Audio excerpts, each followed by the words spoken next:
Welcome to the BP presentation to the financial community webcast and conference call. I now hand over to Craig Marshall, Head of Investor Relations. Good morning, everyone, and welcome to BP's fourth quarter and full year 2020 results presentation. I'm Craig Marshall, Senior Vice President, Investor Relations, and I'm joined today by BP's Chief Executive Officer, Bernard Looney, and our Chief Financial Officer, Murray Auchincloss. Before we begin today's presentation, let me first draw your attention to our cautionary statement.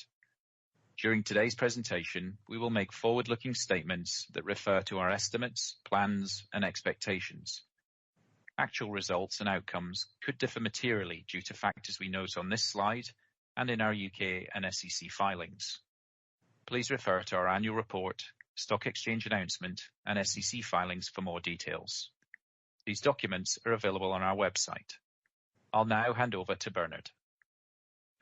Thanks, Craig, and hello, and I hope everyone is managing to stay safe and well, and my best wishes go out to all of you and your families.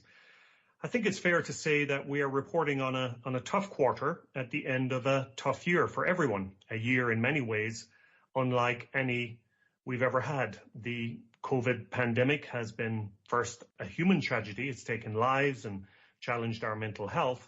It has also impacted the global economy significantly, and we've seen the impact in our sector, where road and air travel are down significantly, as are demand for products and commodity prices.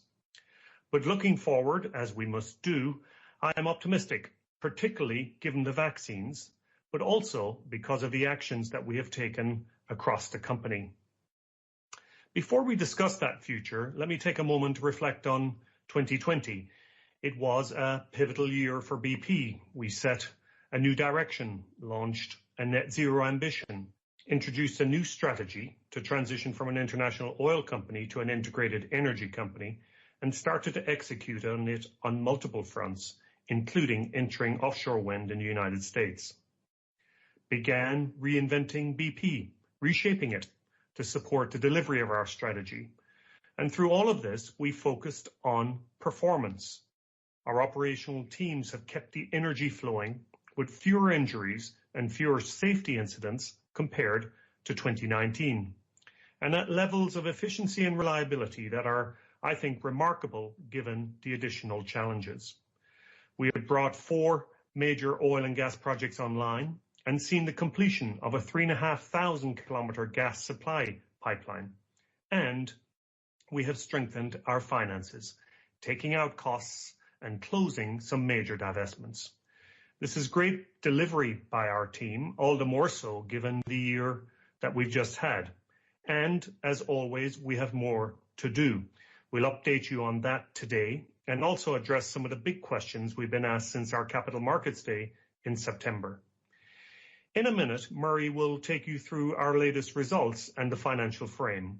But first, let me recap on some of the key areas of progress. Turning firstly to our performance in 2020, starting with safety, as we always do. It's our core value, and it's at the heart of performance across BP. We had fewer Tier 1 and Tier 2 process safety events compared with 2019, and fewer people injured at work. An achievement we are proud of, but there is always more to do. And it is not just about having fewer incidents, but also supporting the welfare of our people, particularly at such a difficult time. Later this quarter, we will release our 2020 sustainability report, and we expect to report a decrease in our Scope 1 and 2 greenhouse gas emissions. We also expect a reduction in the estimated Scope 3 greenhouse gas emissions from the carbon in our upstream production, reflecting our strategy to high-grade and focus our hydrocarbons business. Turning to our financial performance. For the full year, we delivered a $5.7 billion underlying replacement cost loss, with underlying operating cash flow of $13.8 billion. The result reflects lower oil and gas prices, significant non-cash exploration write-offs taken in the second quarter, resulting from a review of our long-term strategic plans, and lower refining margins and depressed demand due to the pandemic. During the year, we took a series of decisive actions to strengthen our finances and create a strong foundation from which to advance our strategy. In April, we outlined measures to support our cash flow, resulting in a 28% reduction in total capital expenditure and a 12% reduction in cash costs. In June, we revised our long-term price assumptions. Later that month, we issued our first hybrid bond. We received $6.6 billion of divestment and other proceeds during the year. And as part of our new financial frame, we introduced a new distribution policy, including a reset dividend. As a result of these actions, at the end of the year, our net debt reduced to $38.9 billion, and we remain confident in reducing this further to our target of $35 billion. And Murray will talk about this more shortly. Turning now to our operational and strategic delivery, where we continue to focus on performing while transforming. I'd like to draw out a few examples that I think really highlight the progress we have made. Starting with resilient and focused hydrocarbons, where we delivered 4 major projects in the year. Since 2016, we have brought 28 major projects online, delivered on average, on schedule, and under budget. On Raven, wells are online, and we are in the live commissioning phase. Once ramped up, major project capacity is expected to approach 900,000 barrels of oil equivalent a day, with 4 more projects scheduled to start up in 2021. On the 31st of December, first gas flowed from the Shah Deniz field in the Caspian Sea through the Southern Gas Corridor pipeline to customers in Europe. This project was delivered ahead of schedule and 25% under budget, an enormous achievement for one of the most complex energy projects in the world. Responding to the environment in the upstream, we delivered 20% lower capital spending than in 2019, with a continued focus on capital efficiency. An example is our Mad Dog 2 project, where we completed 6 wells using 218 fewer rig days and delivered just over $280 million of savings compared to the sanction case. On Mad Dog Phase 2, sail away of the Argos FPU from the Samsung yard in Korea is imminent, an important milestone for a key project. And with all pre-first oil wells drilled, this further underpins our confidence in delivery. We have also taken steps to focus and high-grade our portfolio that create value for BP, completing the divestment of our Alaska and petrochemicals businesses, both of which did not compete for capital inside our portfolio. Taking the decision to convert our Kwinana refinery in Australia to an import terminal as we focus our portfolio on top quartile assets. And just yesterday, we announced the divestment of a 20% stake in Oman's Block 61 for a total consideration of $2.6 billion, while retaining a 40% interest and operatorship. In convenience and mobility, we continue to make strategic progress, unlocking access to a key growth market with GeoBP, our Indian mobility joint venture with Reliance, growing the number of EV charging points to over 10,000, now with more than 1,400 in China through our joint venture with Didi, adding around 300 strategic convenience retail sites, and increasing our convenience gross margin by 6%. In low carbon, effective last week, we completed the formation of a strategic partnership with Equinor to pursue offshore wind opportunities in the United States. The partnership initially intends to develop 4.4 gigawatts gross of offshore wind power across 4 projects, and we've already made great progress. Last month, 2 projects were selected to provide New York State with power earlier than expected, and subject to contract means 3 of 4 projects will have secured offtake. Lightsource BP continues to grow. It developed 1.4 gigawatts gross to final investment decision, or FID, in the year. It also added around 6 gigawatts gross to its pipeline. And elsewhere, we are pursuing opportunities to partner with corporates, cities, and industries looking to decarbonize. We have announced partnerships with Microsoft and Amazon, and with the cities of Aberdeen and Houston. And last week, we announced our first decarbonisation strategic partnership in the aviation sector with Qantas. Together, we will seek to reduce carbon emissions and contribute to the development of a sustainable aviation fuel industry in Australia. These examples highlight the real value we place on partnerships. Building strong and enduring relationships with partners around the world is part of our heritage and integral to the success of our strategy. By working together with partners who bring complementary skills, we can accelerate our low-carbon transition. Let me now hand over to Murray to take you through our results and financial frame. Thanks, Bernard. Good morning, everyone. Turning first to the environment in 2020, without a doubt, a challenging year. Oil demand fell by around 9 million barrels a day. Production cuts from OPEC Plus helped slow the buildup of inventories and cushion crude oil prices, which averaged $42 in 2020, 35% lower than 2019. Refining margins were extremely weak, with BP's RMM averaging $6.70 in the year, compared with $13.20 in 2019. Gas demand fell by an estimated 2.5% globally in 2020. All regional gas prices dropped, notably in the second quarter when JKM and NBP prices fell close to Henry Hub levels, discouraging U.S. LNG exports. Looking ahead, the oil price has risen steadily since the end of October, supported by vaccine rollout programs and continued supply management by OPEC+. We expect prices to remain supported by active supply management and improving demand as we see the expected benefits of the vaccination rollout and further virus control measures. In gas, tightening LNG markets at the end of the year have supported a strong recovery of NBP and JKM prices. U.S. gas markets are likely to benefit from lower production and a recovery in the international LNG demand driven by Asia. And in refining, with a projected demand recovery and several third-party refinery closure announcements, we see a gradual improvement in the refining margin in 2021 once the stock overhang is absorbed by the market. Moving then to BP's underlying results. In the fourth quarter, we reported an underlying replacement cost profit of $100 million.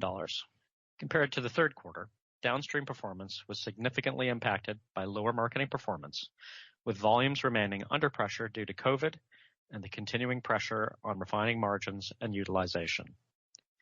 In addition, the result was impacted by a significantly weaker result in gas marketing and trading and higher exploration write-offs, partially offset by a higher Rosneft contribution and a lower underlying tax charge. The fourth quarter dividend, payable in the first quarter, remains unchanged at 5.25 cents per ordinary share. Turning to cash flow and the balance sheet. Excluding oil spill-related outgoings, underlying operating cash flow for the fourth quarter was $2.4 billion. Compared to the third quarter, this reflected the significant impact of lower marketing volumes in the downstream and a significantly weaker contribution from gas marketing and trading. The absence of the working capital release in the third quarter and other working capital effects. The absence of the Rosneft dividend and severance payments for Reinvent BP, partially offset by lower tax payments. Organic capital expenditure was $2.9 billion in the fourth quarter and $12 billion for the year, at the lower end of our targeted range. Supported by divestment proceeds, including $3.5 billion from the sale of our chemicals business to Ineos, net debt fell by $1.4 billion in the fourth quarter. At the end of 2020, net debt was $38.9 billion, benefiting from the issuance of $11.9 billion in hybrid capital in June. This represents substantial progress from $51.4 billion at the end of the first quarter and brings us closer to our targeted $35 billion. With that summary of 2020, I now want to focus on what comes next. As laid out last year, we have a new financial frame with 3 firm principles, a clear set of priorities and business plan. Together, this is expected to drive strong growth, improve returns, and a sustainable reallocation of our capital employed towards the energy transition. You should be very clear about what to expect from us. In 2021, we plan to pay a resilient dividend, deleverage towards our $35 billion net debt target, drive further cash cost efficiencies through our Reinvent BP program, invest in a disciplined manner to advance our strategic objectives, including increased investment into the energy transition, and deliver on our commitment to commence share buybacks once our net debt target is reached and subject to maintaining a strong investment-grade credit rating. Let me talk into each of these elements in more detail. Starting with our disciplined approach to expenditure. We have a disciplined approach to capital allocation across all our businesses, testing for strategic fit, affordability within a rigorous capital frame, and quality against stringent hurdle rates. In 2021, we expect capital expenditure to be around $13 billion, including inorganics. We have flexibility within this frame should the environment deteriorate. We plan to invest around $2 billion in low carbon, around $2 billion in convenience and mobility, and around $9 billion into our oil, gas, and refining operations. We are also driving efficiency in our cost base. As Bernard mentioned, 2020 cash costs were down around 12% relative to 2019. And there's further to go as BP's Reinvent program and associated cost reductions gain momentum. Total headcount was reduced by around 11% in 2020 as a result of the Reinvent program, net divestments, and other efficiencies. Of the expected headcount reduction of approximately 10,000 associated with the Reinvent program, more than half have already left BP and the remainder will depart during 2021 and early 2022. We expect a total provision of around $1.4 billion associated with the Reinvent program and expect the majority of the cash outflow to be incurred during the first half of 2021. Delivery of this program supports our confidence in delivering on our cash cost reduction targets. We now expect to achieve a pre-tax savings run rate of $2.5 billion relative to 2019 during 2021, ahead of our prior guidance of end 2021. And we continue to expect $3 to $4 billion pre-tax cost savings from Reinvent by 2023 relative to 2019. I now want to update you on our plans to reduce net debt and how this underpins our approach to committed distributions. During 2021, we expect to continue to reduce our net debt. Divestments and other proceeds will be an important contributor. With yesterday's announcement of a 20% divestment of Oman's Block 61, we have now completed or announced transactions totaling over half our target of $25 billion of proceeds by 2025, and we expect to deliver between $4 to $6 billion of proceeds in 2021, of which around $4 billion have already been announced or completed. We expect the realization of proceeds to be weighted towards the second half of the year. Turning to net debt, we continue to expect to reach our $35 billion net debt target sometime around 4Q 2021 and 1Q 2022. This assumes oil prices in the range of 45 to 50 a barrel and BP planning assumptions for RMM and gas prices.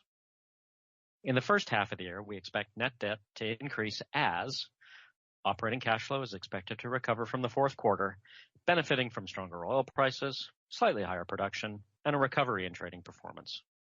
However, we expect a heavier weighting of cash outflows in the first half of the year as we incur the majority of the severance payments associated with the Reinvent program, make our annual GOM oil spill payment, and make the final payment relating to our U.S. offshore wind JV with Equinor. In the second half of the year, net debt is then expected to fall, supported by the absence of first half specific outflows already noted, a further improvement in operating cash flow supported by upstream delivery, easing of COVID impacts on downstream performance, and further cost savings from Reinvent, and with the receipt of the second half weighted divestment proceeds.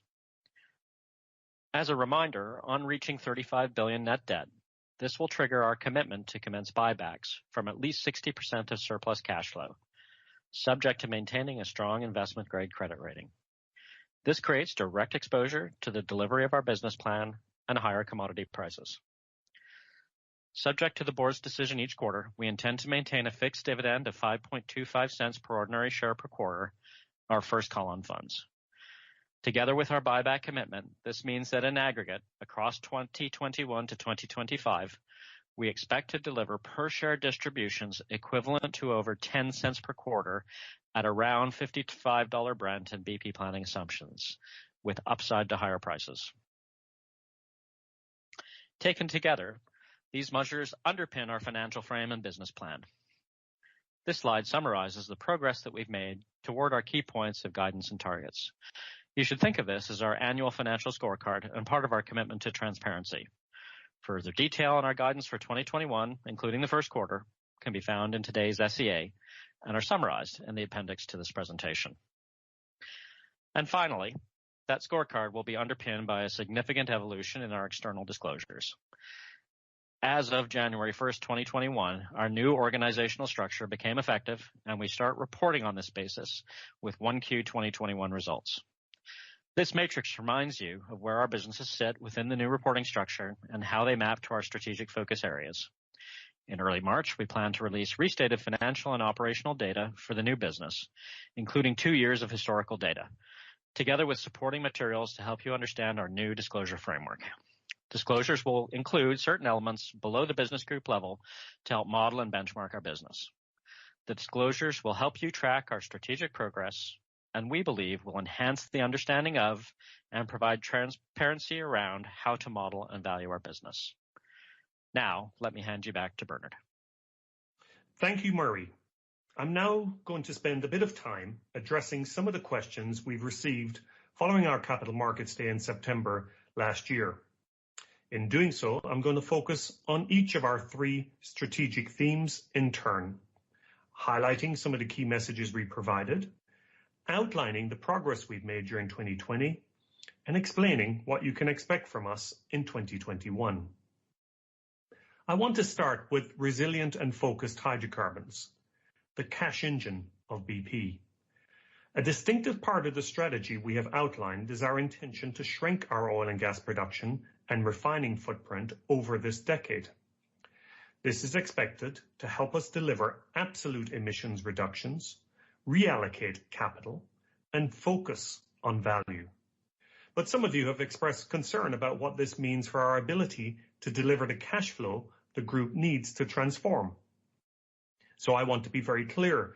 We expect to grow EBITDA to 2025, both headline and underlying, from a high-graded, higher margin and smaller portfolio. So why should you have confidence in this statement? Well, the answer lies in 3 things. Number 1, a 20% expansion in oil and gas unit margin. Number 2, delivery of cost synergies. And number 3, a high-graded refining portfolio.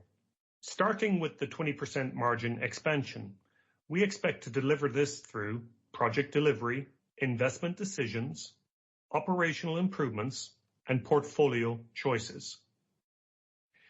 Taking each in turn, we continue to deliver from high-margin major projects. 28 major projects are currently online, with the 29th, Raven, in the live commissioning phase.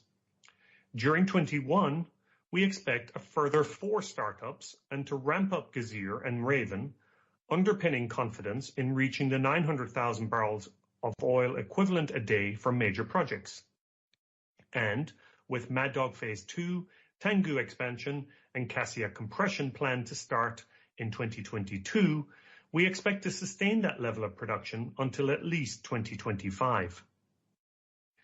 We plan to drive value through our investment decisions as we focus on near-field opportunities and optimize a deep and low-cost resource base. Within this resource base, there are 20 years of investment choices identified at an average development cost of just $9 a barrel. This compares to a 2020 unit DD&A rate of over $14 a barrel. Simply put, we can do more with less, driving capital productivity as we concentrate on near-field opportunities and manage our business towards a lower, more efficient R2P ratio of around 8 years. We plan to drive value through improved plant reliability with a goal of reaching 96% by 2025. And finally, we intend to divest lower margin assets which don't compete for capital within our focused investment frame. We're not in a rush, and we'll do this when we can secure the right value. The result will be a more focused, higher margin portfolio. By 2025, we expect 8 core positions to account for over 80% of production and EBITDA. Moving to number 2, cost synergies. We're changing the way we work. We're becoming more centralized, more digitally enabled, and more agile, lowering costs and speeding up cycle times. We are on track to deliver 1.5 billion of savings from Reinvent from our hydrocarbon business by 2023, around half from oil and gas operations and the remaining from our refining portfolio. And we are already close to our production cost target of $6 a barrel, a level we aim to maintain. Finally, number 3, refining. We already have a concentrated, high-quality portfolio operating with high levels of availability. But there is more we can do. We intend to high-grade the portfolio, drive synergies from our new operating model, and continue to pursue an unrelenting focus on operational excellence. Taken together, these actions support our plan to move our portfolio to top quartile net cash margin by 2025. This will strengthen our resilience and increase leverage to an expected improvement in the refining environment over the medium term and as the world emerges from the COVID pandemic. I hope this helps you see why we have confidence in this plan. Turning next to convenience and mobility. With a continued focus on the customer, this business is an important contributor to our growth and returns objectives. By 2030, we aim to nearly double the $5 billion of EBITDA delivered in 2019, while generating ROACE of between 15 and 20%. Some have asked why we believe we can do this, especially given the transition in the energy system and uncertainty around oil product demand. Here is how I think about that question. First, we are building on a strong foundation. This is a business with scale and a track record of growth. We realized around $5 billion of EBITDA in 2019, around 7% per annum EBITDA growth between 2014 and 2019. Resilience. 2020 was a tough environment with around $900 million of COVID-19 impacts. Despite this, we achieved a record year in our convenience business, growing gross margin by 6%. We expect COVID impacts to reverse over time as restrictions are lifted. And looking ahead, we see further opportunities to build resilience as we digitize the business to drive efficiency and grow margin. And excellent returns. We have consistently generated ROACE of 20% or more. Second, our strategic focus areas offer real growth potential. We plan to scale up our differentiated offers in growth markets, redefine convenience in key focus markets, and scale up next-generation mobility solutions, including electrification, sustainable fuels, and hydrogen. We are confident about this because we have businesses which are adaptable and can thrive in the energy transition and leverage our quality brands, partnerships, global scale, and deep know-how.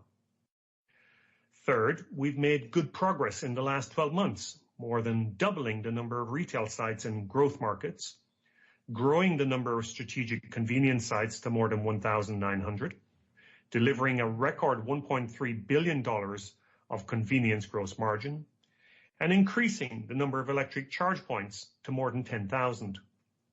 Taken together, this gives us confidence in our growth plans to 2025 and beyond. Looking to 2021, you should expect another strong year of strategic progress. We will continue to expand in growth markets, rolling out GeoBP branded stations in India with 5,500 stations expected in this market by 2025. We plan to increase investment in our Castrol brand to drive growth and value, and further expand our 28,000 strong network of branded independent workshops. We expect to grow our margin from convenience and electrification, supported by a planned further expansion of around 10% in our network of strategic convenience sites and the continued rollout of ultra-fast charge points across our retail sites in the UK and Germany. And we will evolve and personalize our customers' experience by further enhancing our digital and loyalty offers. Finally, as Murray mentioned, we plan to provide enhanced disclosures in early March. This will allow you to better understand why we think these businesses are so valuable. Moving finally to low carbon electricity and energy, We are very clear about where we can add value here, and we have 4 focus areas: low carbon electricity, integrated gas, bioenergy, and hydrogen and CCUS. Since unveiling our strategy, you've raised some questions about low carbon electricity. In particular, whether we can meet both our volume and our returns objectives. So today I'm going to focus on 3 questions that we've heard. The chart here shows BP's projects, pipeline, and hopper on a net basis. So question 1, will we really put value over volume? The answer is emphatically yes. Capital discipline is central to our growth agenda. We are clear that value creation will come from the quality of the opportunities that we mature through our hopper into our development pipeline. And we will only pursue opportunities that we believe can generate disciplined project returns of at least 8 to 10%. Let me give you an example. In the second half of 2020, our teams evaluated an option to acquire a pipeline of solar assets in the United States. This opportunity had real scale and could have significantly added to our existing pipeline. But despite making it to the final few bidders, we withdrew because the purchase price did not underpin our returns expectations. In the fourth quarter alone, we took the decision not to advance over 12 gigawatts of opportunities. Question 2, are there projects available that meet our returns hurdles? Absolutely. At the end of 2020, we had developed a total of 3.3 gigawatts net. This includes projects in our strategic joint venture, Lightsource BP, which has developed around 30 projects to FID with weighted average expected returns in the range of 8 to 10%. And with our US offshore wind joint venture, we reached a major milestone with the announcement of the power offtake agreements. These significantly de-risk the projects, reducing cycle time and creating certainty over future revenues early in the investment cycle. This means we are even more optimistic about the value opportunity than when we entered the agreement in September. Question 3, can you find enough projects to meet your volume objective? We're making great progress. On top of the 3.3 gigawatts I've just described, we have a strong pipeline of around 11 gigawatts of options being developed. We have projects in our pipeline across 9 countries. Our developed assets plus pipeline grew by around 90% in 2020, and we have a hopper of a further 20 gigawatts of active opportunities under evaluation. In addition, the formation of our strategic partnership with Equinor has completed, and I believe has a great future, leveraging the capability and experience of both companies. As I said earlier, the partnership intends to develop 4.4 gigawatts gross of offshore wind power from 4 initial projects in the United States. In January, 2 projects were selected to provide 2.5 gigawatts of power to the state of New York. This means that alongside an 800 megawatt agreement already in place, and subject to negotiation of a purchase and sale agreement, we will have secured offtake for 3.3 gigawatts across 3 projects, significantly de-risking the investment opportunity. Beyond the initial 4 projects, the partnership expects to participate in future developments in the United States. Turning to solar, Dev Sanyal calls Lightsource BP an execution powerhouse, and I agree. This partnership brings together the global reach of BP and the project development experience of Lightsource. In the last 3 years, Lightsource BP has expanded its global presence from 5 to 14 countries and grown its pipeline from 1.6 to 17 gigawatts. And in the last 3 months alone, it has developed almost 400 megawatts to FID across 4 projects in the US and UK, and has just completed construction on Project Impact in Texas, bringing 260 megawatts to the US market through a long-term trading contract with our trading and shipping division, a great example of integration. As well as this, in just the last 2 weeks, Lightsource BP has acquired a 1 gigawatt pipeline from RIC Energy and signed a deal with Verizon to build a 152 megawatt Bellflower solar project in Indiana, which will add to our active projects and pipeline mentioned earlier. Many of you have asked for tangible examples. Here's one. Based in the Zaragoza province, Vendimia is a cluster of 5 solar plants and is Lightsource BP's first major project in Spain. The project was developed to FID at the end of 2019 and is currently under construction. It is expected to come online in a few months, evidence of the execution capability and the speed at which Lightsource BP can complete solar projects. Once online, it is expected to bring 247 megawatts of renewable generating capacity to the region, providing clean energy to around 50,000 homes. As you would expect, the project uses efficient structured financing.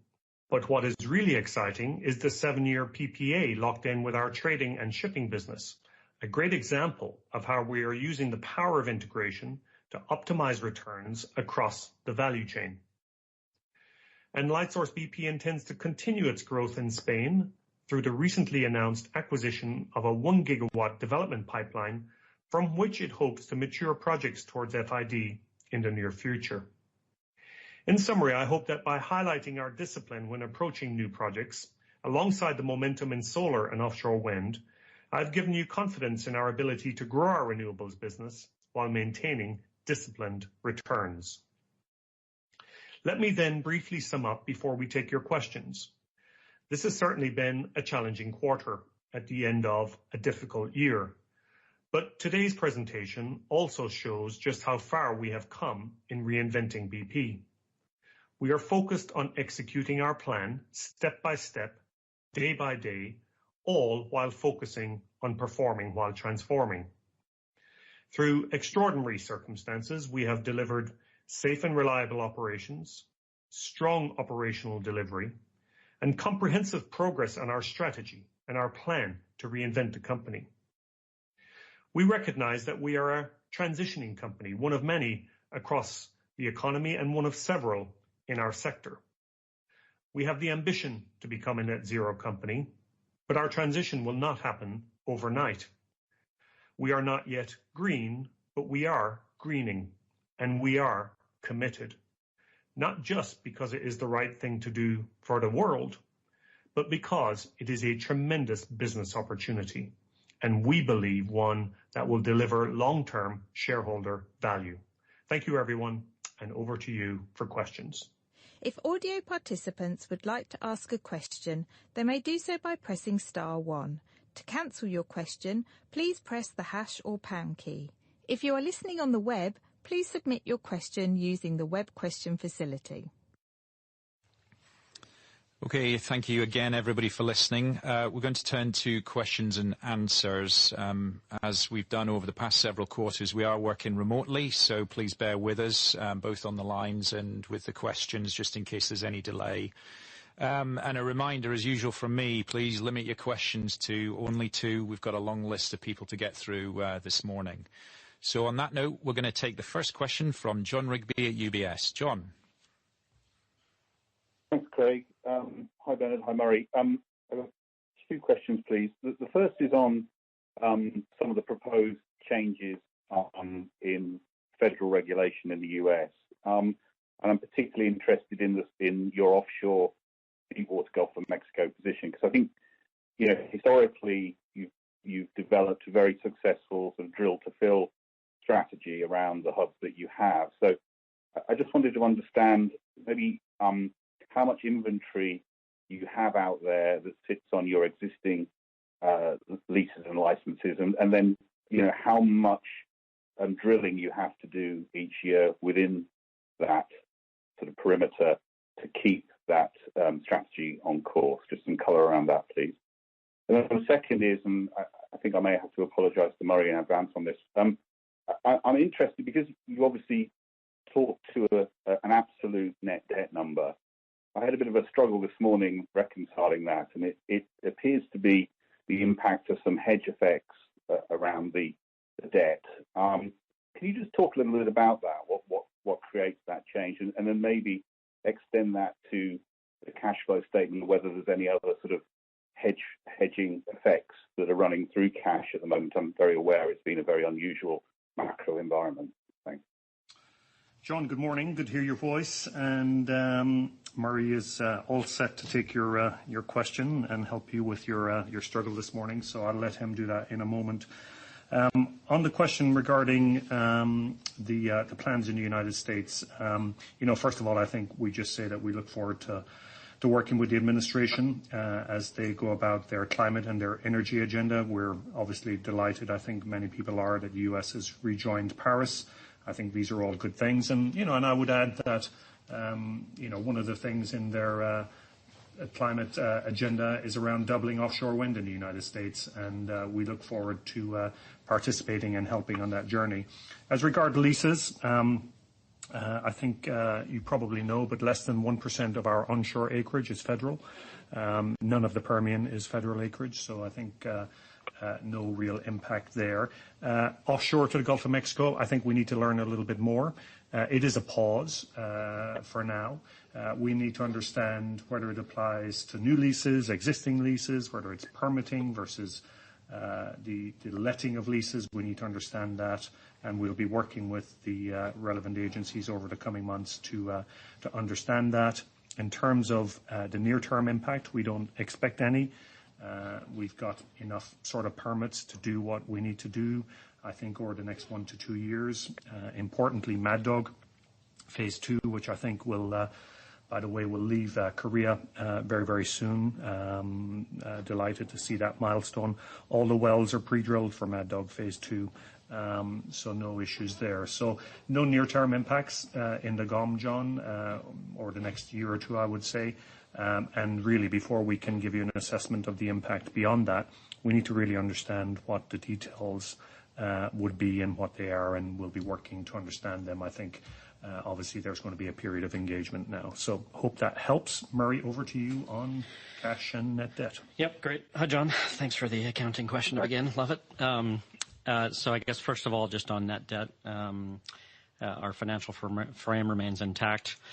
We said we'd had 5 priorities. First priority is paying a resilient dividend. Second is drawing our net debt down to $35 billion. Then investing into the transition, investing into the hydrocarbons, and then commencing share buybacks with at least 60% of cash flow once we hit our $35 billion net debt target. Nothing has changed around that over the past quarter, and we continue to estimate, as we did last quarter, that we will reach that $35 billion target somewhere in 4Q, 1Q of 2022. So no change to guidance. Hopefully that helps that bit of the question. On the second bit of the question, maybe you're asking about 4Q cash flow and what's happening there. Maybe it's easy just to think about it from 3Q and then into next year. So from 3Q to 4Q, 4Q is a pretty difficult quarter. A very difficult environment with COVID, very difficult environment with oil price at 44, RMM around 6, gas prices suppressed, and demand very, very difficult in the downstream business. So that's why cash flow is so low. If you thought about the bricks along the way, it's obviously EBITDA down. It's obviously no Rosneft dividend. It's obviously a working capital disadvantage. We had an inflow in 3Q and basically flat in 4Q. We had severance payments. We had a petchems divestment. And then, as you're hinting at, we had some moves in derivatives, where on gas and the hybrid, we had exchange traded derivatives outflowing cash, given the high spike in gas during the quarter.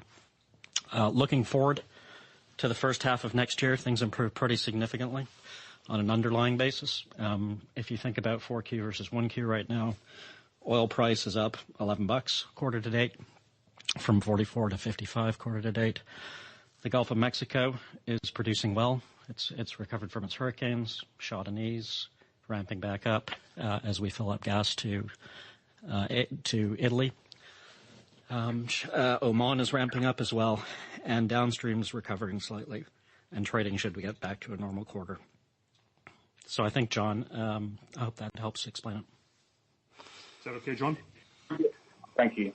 Yeah. Look, I think a lot of questions around cash, understandably, in the fourth quarter. I think if we step back, in September of last year, we said that we would reach our net debt target of $35 billion by the end of 2021, which is now this year and the beginning of 2022. These results change none of that. So there's no change from the position that we laid out in September. The key is that the underlying business continues to perform really well. Reliable operations, costs coming out of the business. Trading is looking good in January.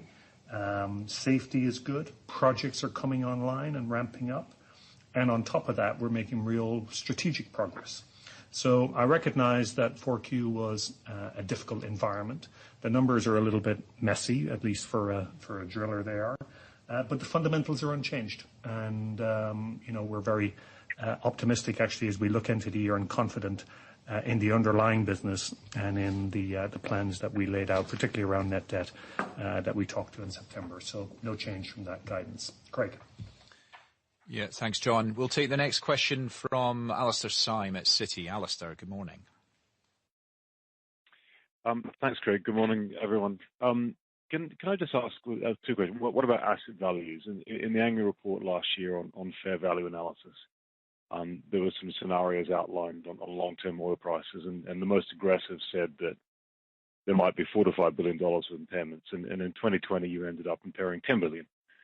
And your notes now say there's another $45 billion of assets that carry low headroom. So, look, I appreciate I'm asking a possibly difficult question on oil prices, but you are a company that inherently believes in a more rapid transition than many of your peers, and yet your oil price forecasts is still pretty similar to what your peers are using.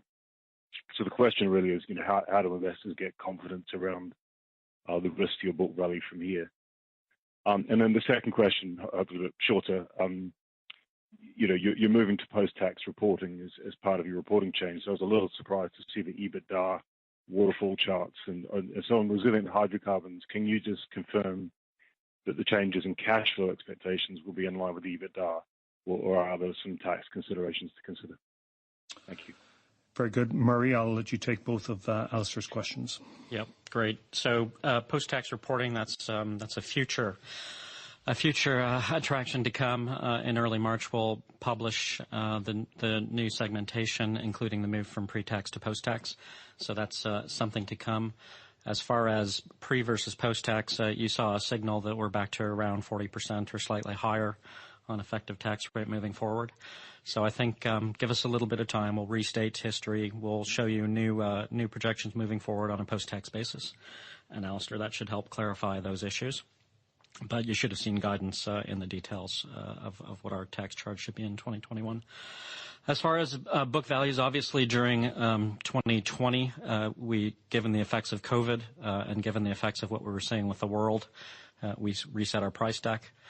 Additionally, we also decided not to pursue a significant number of exploration opportunities, and that's what saw the big write-offs during the year. I probably don't need to repeat those numbers for you. So that's really what caused the change in book value during 2020. The price bands that you're talking about, they suggest, I think from memory, about a 15% movement, and they showed 5 of impairment. What we ended up actually doing was a much bigger move in price and 10 of impairment. So I don't think that was particularly inconsistent with what we provided last year. Moving forward, what's our best view of price? Right now, no change. It seems like a pretty reasonable set of assumptions we've got. You can see the details inside, I think it's note 1, Craig. And we've given you that sensitivity as well. And I think it works relative to what happened last year as well. I hope that helps, Alistair. Is that okay, Alistair? Yes, thank you. Great. Thanks for the question. Good to hear your voice. Craig. Okay, we'll take the next question from Lydia Rainforth at Barclays. Good morning, Lydia. Thanks, Greg, and good morning. 2 questions, if I could. The first one, just to clarify, on that chart around unit margin expansion, that 20% increase in unit EBITDA for the upstream, is that before or after the cost synergies? Effectively, I'm just trying to get to, is it just a mixed volume effect, or is there then cost synergies on top of that? And then secondly, and probably for Bernard, just going back to that Reinventing BP program, obviously you have now got to the stage of splitting out or integrating the upstream and the downstream operations together. Can you just walk us through how that's going and sort of whether you're seeing the progress that you wanted to at this stage? Thanks. Hey, Lydia, good morning. Good to hear your voice as well. On the 20%, it's before cost, because I think if I'm reminded correctly on that chart, you'll also see a separate cost synergy brick, so to speak. So it's purely volume and margin and mix. So it's before cost. And then on Reinvent BP, I mean, Reinvent BP, and this is work that we're doing internally as well, is more than just the restructuring of the company. It gets more into some of the things that you saw when you've been with us in Oman around digitization, around becoming a more digital company, becoming a more agile company, centralizing work, and creating a culture that is more in line with the future direction of the world than maybe one that we've come from. Restructuring is a big part of Reinvent BP. We've made great progress on that. The team has done, personally, I think, an absolutely amazing job. This is the largest restructuring in the company's history. We changed over from the old structure to the new structure on January the 1st. The management of change exercise that was needed to do that was massive in terms of MOCs by individuals across the world. We said that up to 10,000 people would leave the company. More than half of those people have already left by the end of the year, and we're continuing with really it's Europe that's remaining, where we have various works councils that we need to partner with to finalize that work this year. We're seeing the cost coming through. The $2 to $3 billion is, we said by the end of 2021 is now looking like the middle of this year. The $3 to $4 billion that we said by 2023, I'm very confident in, and Murray and I and the team will be working as hard as we can to bring that forward. There's unquestionably benefits to how we work. If I look at what we can learn from the refineries, where I think they're very good at managing things like turnarounds. We can bring that into the upstream. From the old upstream, I think a lot of work done on inspection and inspection technologies that we can take to the downstream. So today it feels very natural that all of the operations of the company would be run in one place, and that's what Gordon's role is. So we're only just getting going. We've set Gordon's organization up in an agile structure. I think it's the first agile structure in oil and gas that I'm aware of. And I think we'll look forward to learning as the year goes on. We won't get everything right. I'm sure we'll make some mistakes along the way that we'll correct, but hugely optimistic about the potential that lies ahead. And you'll see it in multiple dimensions. You'll see it hopefully in engagement of staff, which we're focusing on heavily this year. You'll also see it in the cost line. I think we're below $20 billion now, and I think, Craig, is probably one of the first times we're below $20 billion on cash costs in probably 20 years, maybe even since the Amoco mergers. So lots of progress, and I'm really excited about what lies ahead, because I think we haven't even touched the surface of what's possible with this new organization yet. Hope that helps, Lydia. Yeah, great. Thank you. Cheers. Good. Thank you, Lydia. Yeah, we're going to jump to the web, actually. We'll take the next question, which I'll pose on behalf of Jason Kenny at Santander. Jason asks, can you talk to the relative positions Oman gas versus East Coast US wind, please? Which position do you see as more supportive of CFFO in 2025 and or 2030? Well, thanks, Jason. Thanks for the question. First of all, on Oman, why did we divest 20% of Oman? Well, as you all know, we have the $25 billion divestment target out there. I think we've announced about $14 billion of the 25. Why do we sell 20% of Oman? We're not in a rush. We've got 4 years to do the rest. We're certainly not in a rush. And what we've always been clear with you and with shareholders is that we will divest for value. We will only divest when we see value. And we see value in this case. This is a good price for a good asset. So we're pleased with that. We remain at 40%, which is a significant equity position. We remain as operator. We will explore in Oman.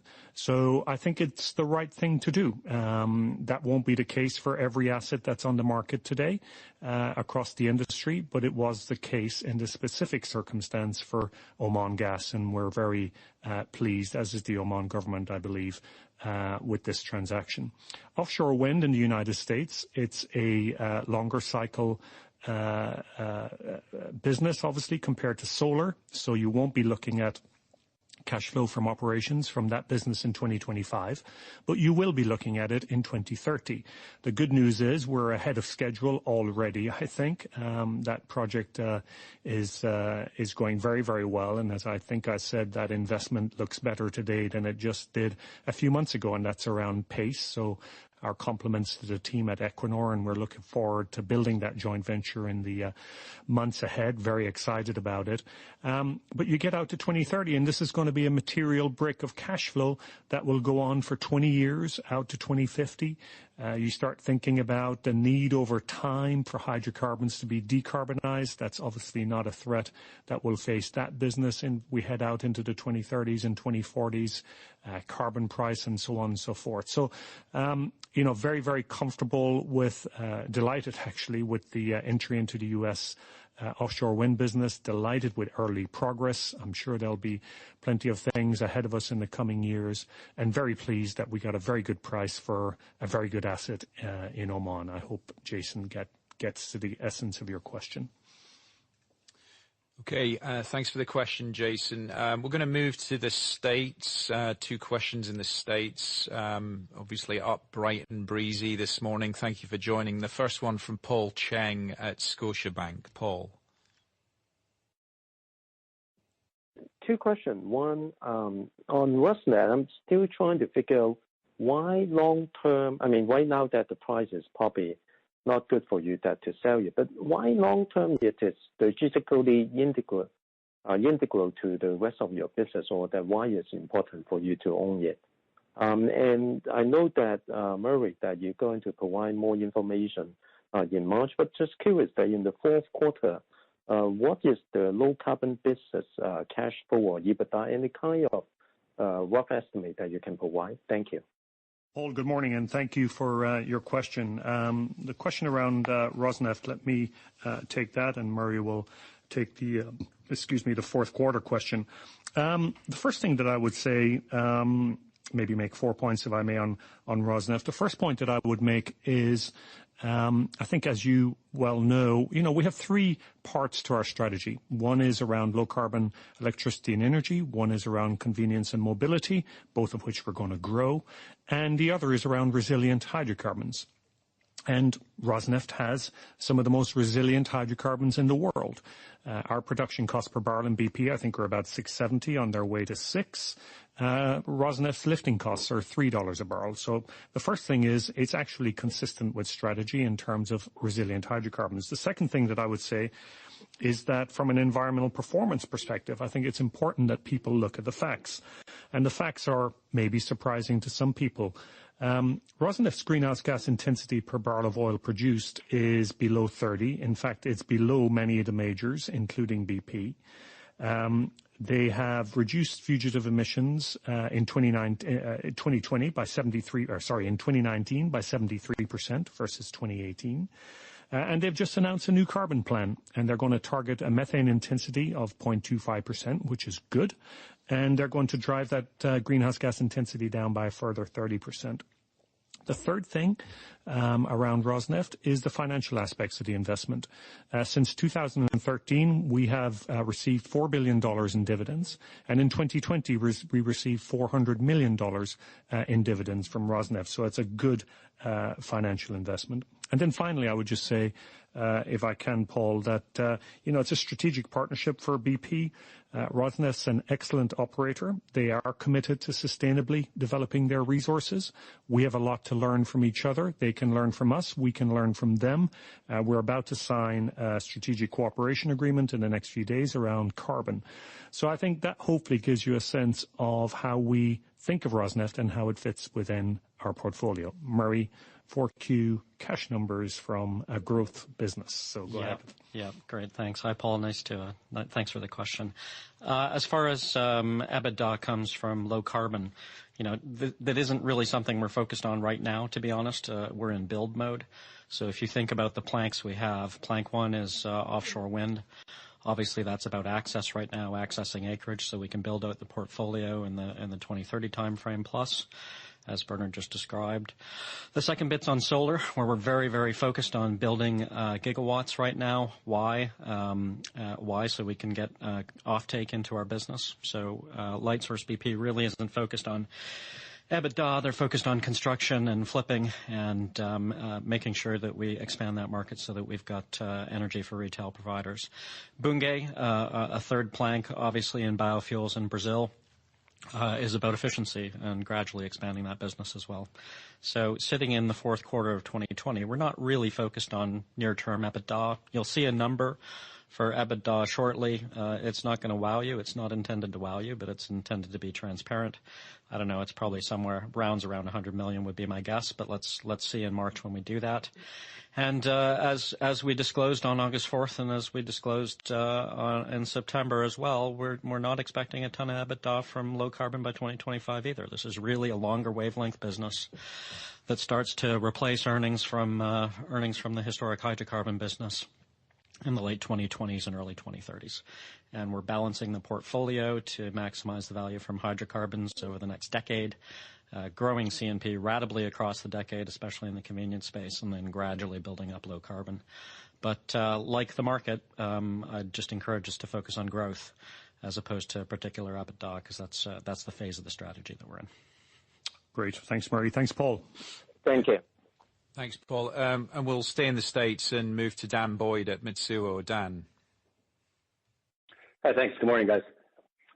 I had a question on BPX. You know, when you gave your strategy update, it's one of the few areas where the sort of pre-coronavirus or pre-pandemic targets are still intact, of more than doubling the liquids production by 2025. So just wanted to get a little bit more of a roadmap from you on the ability to hit that target. You know, you're only running one rig, understandably, given everything that's going on. You were previously running 13. So is there a path to get back to a double-digit rig count at BPX and to ramp up to that number? Dan, good morning. Thanks for your question. Murray's a bit of an expert, so I'll ask him to come in as well. But BPX is going really well. Cost synergies are ahead of plan. I think we said $350 million. They've been delivered early, and we're upgrading that target to $400 million. The rocks look really, really good, better than we had hoped. So that's very good news. And capital productivity and cost productivity continues to come through under Dave and Jack's leadership. So we're very happy with the overall process. As you say, we did cut the rigs right back from double digit to one or two by right in the first quarter, I think, and that's one of the advantages of that business, as you well know. I've been looking at some of the profiles for that business over the coming years. We're not focused on production. We're focused on growing free cash flow, and that's what you should expect from us. I think the numbers that I looked at, Murray will correct me if I'm wrong, but showed more of a flat production over the coming years, but a growing free cash flow profile. Double-digit rigs, maybe not, but certainly high single-digit, low double-digit is very possible as we head into the year. So this is a business that is focused on cash generation, strong returns. I think thousands of locations with returns that are well in excess of 20% at the current sort of prices. So good quality business. We're not trying to grow it in a volume sense. We are trying to grow it in a free cash flow sense. And that's what we focused on. Murray, anything I missed? It's cash flow positive at current strip prices during 2021, so that's good news. And we see that growing over time. We've gone from 1 rig to 5 rigs, and we'll be probably having about 8 rigs in 2021. They'll be spread across the basins. Given the current prices, we'll be focused on the oil side as opposed to the gas side this year. We have 4 basins. 2 gas, 2 oil/liquid, so we can move back and forth between those as we need. And it just stands the chance to grow cash flow very ratably through time if we invest on a continuous basis as opposed to going up and down. But as Bernard said, it remains a great investment case.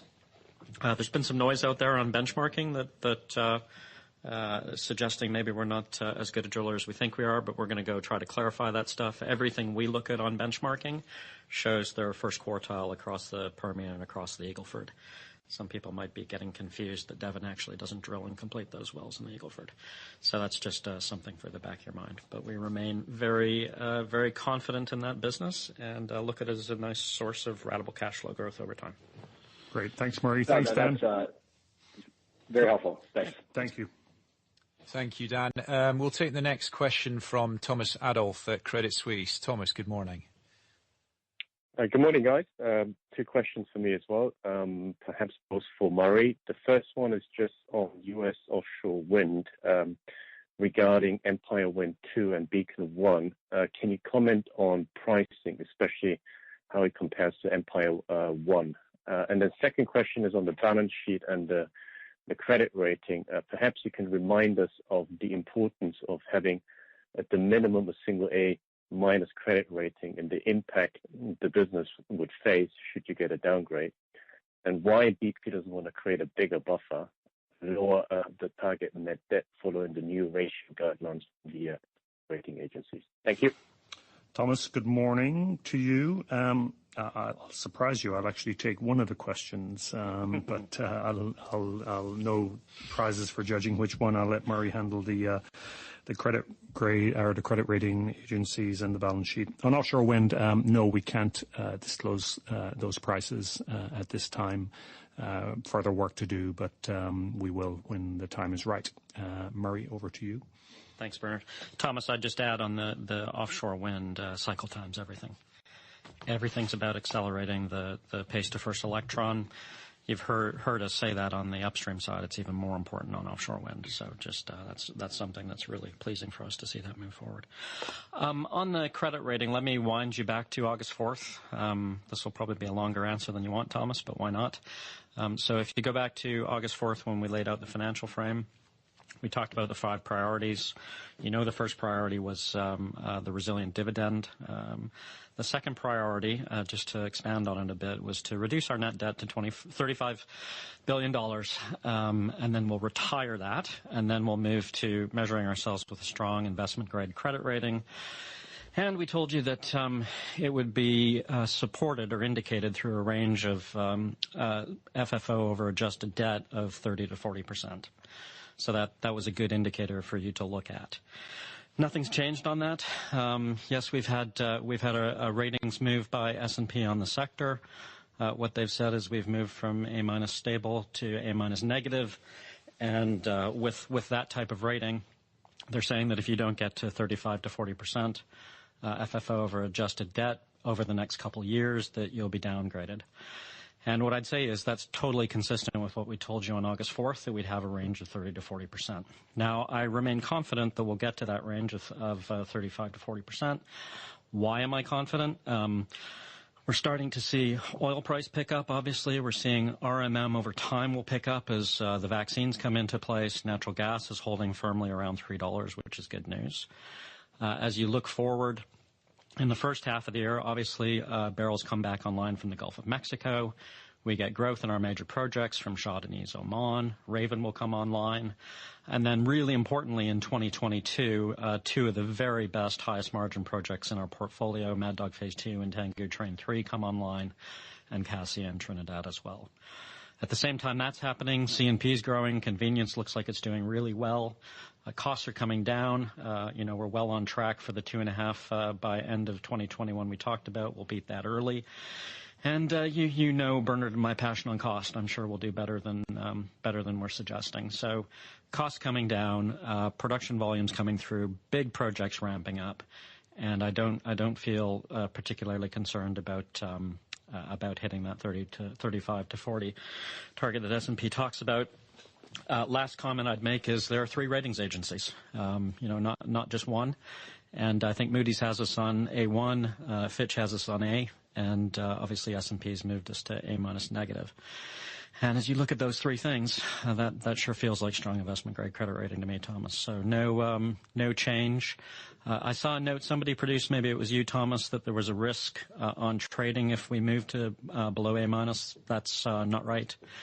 Or if we were BBB+ or something like that, the traders can still trade. That's not an issue for us, and we adapt structures to make sure that we can manage that type of risk. Hope that helps, Thomas.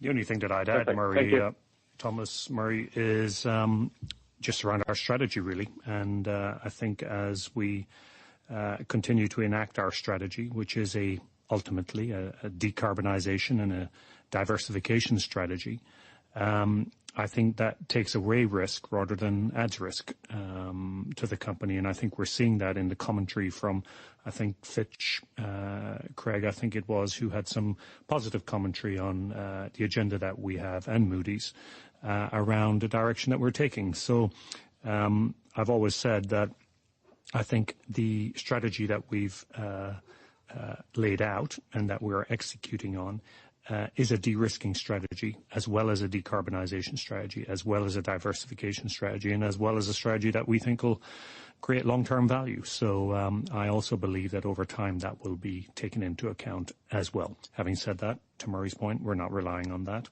We're relying on the fundamentals that he just laid out. So thanks for the question. I think Alexia also had a question online on that, and hopefully we've answered Alexia's question there as well. Craig, back to you. Thanks, Bernard. We'll take the next question from Christian Malek at JP Morgan. Christian. Hi, thanks, gentlemen. Hi, Murray. Hi, Bernard. 2 questions, if I may.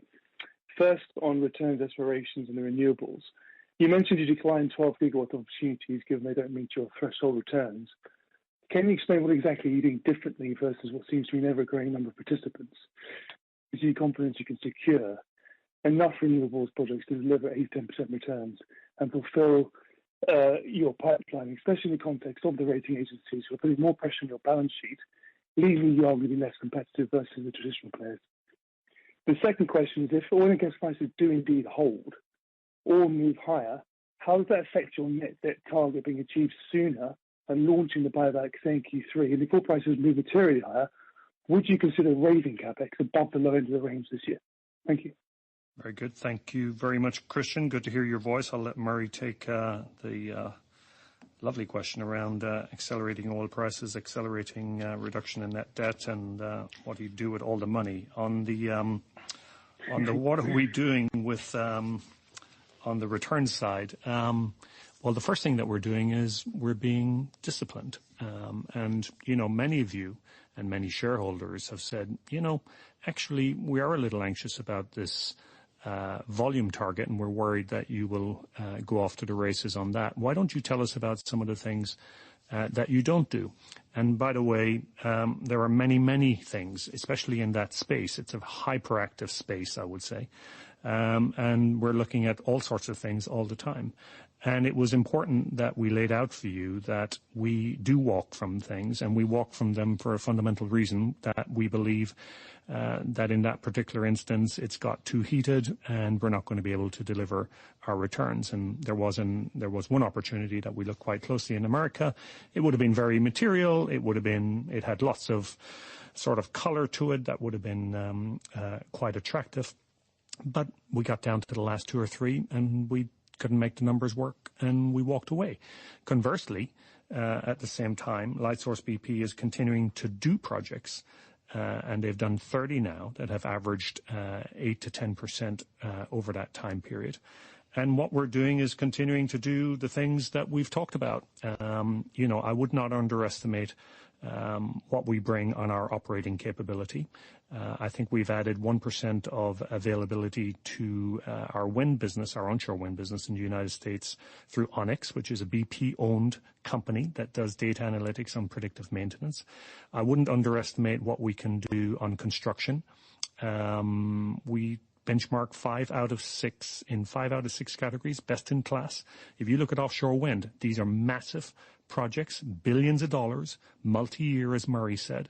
And what we have today is Ewan Drummond, who is the vice president of Shah Deniz, who built a project through 7 countries, over mountains, under the sea, bringing gas from the Caspian to Europe, 25% under budget, on schedule. He is now sitting in that joint venture, on top of that joint venture with Equinor BP, bringing his experience.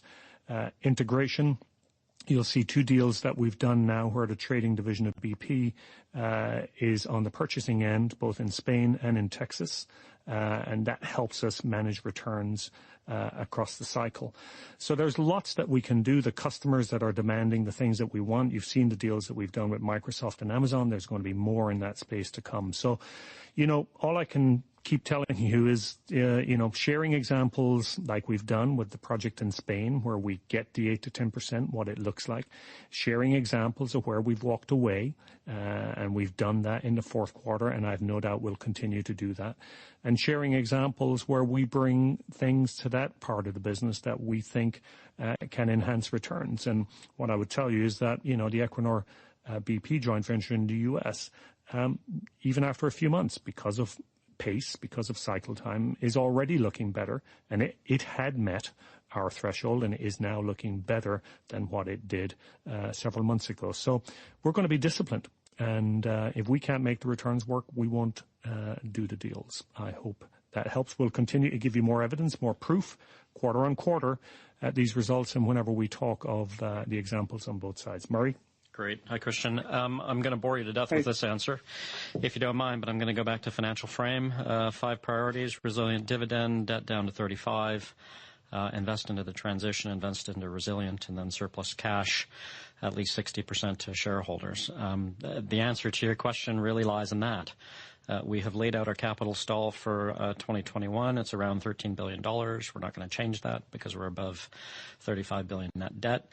I think if we hit 35 billion net debt earlier, we're not going to change our capex this year. We're around 13 billion, and that's the right thing to do to show discipline for shareholders. And then as you move forward, obviously what we said is once we've hit our 35 billion net debt target, our capital range becomes 14 to 16, and that includes inorganics. So I just encourage all of you to look back at the financial frame. We're following the rules tightly on that. And, Christian, cross fingers, if some institutions are right and we see some price upside, then both ourselves and our shareholders will enjoy that immensely, as at least 60% of those surplus funds will go towards share buybacks. Hope that helps, Christian. Great. Thanks, Murray. I think the last thing in the world investors would want us to do right now is start changing our mind on capital depending on the oil price. So hopefully that helps that question. Christian, thanks for both of those. Craig. Yeah, we'll take the next question from Irene Himona at Societe Generale. Irene. Thank you. Good morning. I had 2 questions, please. First of all, going back to BPX, the quarterly disclosures show quite a steep 20% step up in the Q4 unit production cost to $8.10. I wonder what drove that, if it was something non-recurring, if it is seasonal, and importantly, what could we expect for BPX costs in 2021? And then secondly, in relation to the targeted 7 to 9% growth in per share EBITDA, you don't actually disclose that figure for historically. Are you prepared to tell us what it was for 2020, or do we need to wait for the March new disclosures? Thank you. Irene, good to hear your voice. Murray, over to you on both. On BPX, the lifting cost or production cost per barrel going up, really, Irene, is really about production volumes. So cash costs were relatively stable across the time period, but an awful lot of that production comes from natural gas, places like the Haynesville, et cetera. There's steep decline on those when you don't invest in it, obviously given the low price environment. We pulled our rigs down from, I think it was 16 down to 1, and a natural consequence of that is gas volumes decline. And unit costs go up. So that's not probably nothing surprising there to you as I describe it. The absolute costs they run, Dave's part of the Dave Lawler, who runs the business, is part of the overall Reinvent program. He has his own efforts on Reinvent as well going, and digitizing, et cetera, et cetera. So I would continue to assume that they will continue to drive cost efficiency into that business. And over time, it should get a little bit better as we get back to drilling with the 5 rigs and then 8 rigs as we drive up production gradually. Craig, do you want to tackle that other question? Yeah, Irene, on the EBITDA per share, it is actually disclosed on our medium-term financial frame slide in the materials. You can see what we did in 2019 and 2020. There's a reconciliation for that in our supplementary information if you get to that point of your review. And then I think the last thing is going forward with our new disclosure framework, we will publish that as well going forward. So I think all the information's there for you. Great to get Craig in on a question. Irene, thank you very much. Craig, back to you. Okay, we'll take the next question from Oz Clint at Bernstein. Oz, good morning. Yes, hi, good morning. 300 strategic convenience sites and 2,500 EV chargers added in 2020. I just want to get a sense, are they attracting customers? Are they attracting the footfall that you might expect? And really I ask because, we've seen this deal from Couche-Tard looking for Carrefour, which is a very different format. And I guess if I was being cynical, you could interpret that as being they see some threat to longer term fuel retailing as a business model. So I wanted to see, Bernard, what you would say to that. And then secondly, it's also probably a bit of a high-level question, but you've been busy. I've seen you in lots of panels here with prime ministers and heads of large fund managers and actually future kings as well. So, a lot of information in there. As you put all that together and think about that, do you still feel your pace of change, your pace of transition is right? Or, because some might say it's too fast. It's certainly faster than others within your group. That's the second question. Thank you. Great, Oz. I'm going to actually let Murray take your first question around consumers and mobility, a business that he is passionate about. He's got his own views on what Emma should do with our coffee, but I'll let him share that in a moment. I don't know if that was a question or feedback for me on the panels that I'm on, but no, look, it's, what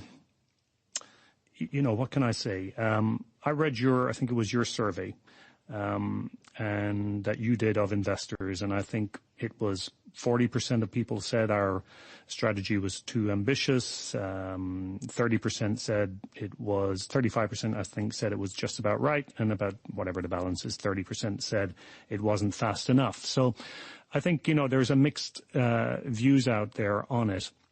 My own view, having talked to people like those, and we've been fortunate to be given access to some of these dialogues, which, by the way, I think is a hugely important part of our future, because if you're in the dialogue, if you're in the debate, you can shape some of these things and help them get to a good place. So it's been great being part of these dialogues.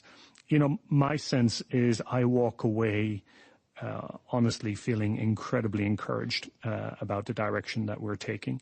I certainly don't walk away thinking that it's too aggressive. That is not something that I leave those conversations on. It's only 12 months since almost to the day, we announced our net zero ambition. What a change in 12 months, something that was considered, I won't say outrageous back then, but certainly at the ambitious edge of ambitious. Look at what has happened in the last 12 months. So, this world is changing. It continues to change around us. We need to keep in step. I like the strategy that we have. I do believe that it's increasingly being understood and embraced. I keep coming back to the fundamentals. We offer a fixed and resilient dividend. We offer a commitment to buybacks once that net debt target is reached. And I do believe that we offer long-term value growth. And that's the reason to be in BP. So I'm more encouraged, probably more optimistic, more confident than I was probably as I headed into the end of the year, as we start the year. Now, that isn't code for this is all about hype. We have to be focused on the business. We have got to deliver each and every day. That's why safety matters. That's why reliability matters. That's why we need to take cost out of that system. These are the basics of running a good business, and it is those basics that give us the permission to transform the company, which is why we say perform while transform. And Murray and I and the rest of the leadership team and the organization are all over it, but encouraged about the direction and focused on the job at hand, Oz, is how I would put it. Murray, convenience and mobility. Yeah, convenience and mobility, Oz. Good to hear your voice. I think I'll parse this one. So just starting with convenience, probably the best year for convenience earnings for us, despite COVID environment. So footfall is obviously down with COVID, but margins are up, absolute levels are up. So that's awfully good news. If I personally reflect on it, I prefer convenience now more than I did before. That's just a result of COVID, and I think consumers such as myself, yourself, maybe feel that way. So we think the convenience offer is a good one. We think it's got good, strong growth. I think the statistics are the world expects 5% growth in convenience moving forward, so there's no reason to play into that. On electrification, strong growth in electrification as well. Obviously, you just quoted the stats to us. It's really focused on 3 countries, UK, Germany, and China.